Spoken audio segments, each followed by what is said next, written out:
Hey, I'm the TheRequiemofSpirit, and I'm recording this bit after I recorded the actual video you're about to see. Now, what I'm about to tell you is basically this timeline's been announced splits, as we all know, but it splits into 3 different parts, so I'm going to be recording this in 4 different parts. Part 1 being the initial timeline, and then part 2 being the child era, part 3 being the adult era, and part 4 being the hero of time is defeated. And at the end of this you're going to see little links to take you to where you want to go. So, enjoy the video. Hello everybody, I am the TheRequiemofSpirit, and recently there has been an amazing discovery, if you will, in the Zelda fan base, and an official timeline has been released. So today I'm going to go through that timeline and explain bits and comment on them. I'm not an expert or anything, but I just want to share my personal opinions on the timeline and just give a basic gist.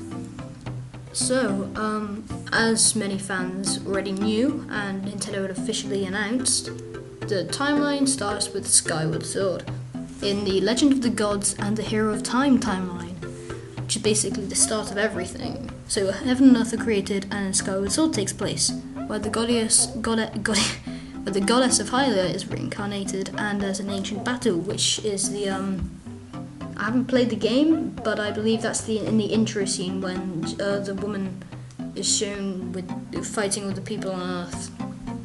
But yeah, there's Skyward Sword, and then there's a big gap called the Sky Era, which no one really knows what's meant to go there yet. It's probably going to be a game that's not been announced yet. Maybe Zelda Wii U, Zelda HD, but that's the Sky Era, nothing in there.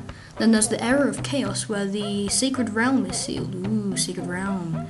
Then the Era of Prosperity, where the Hyrule Kingdom is established as a very important aspect.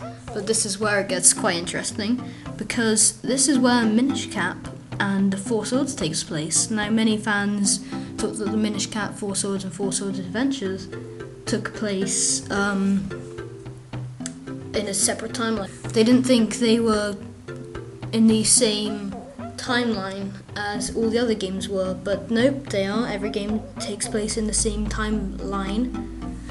That's the Force Era.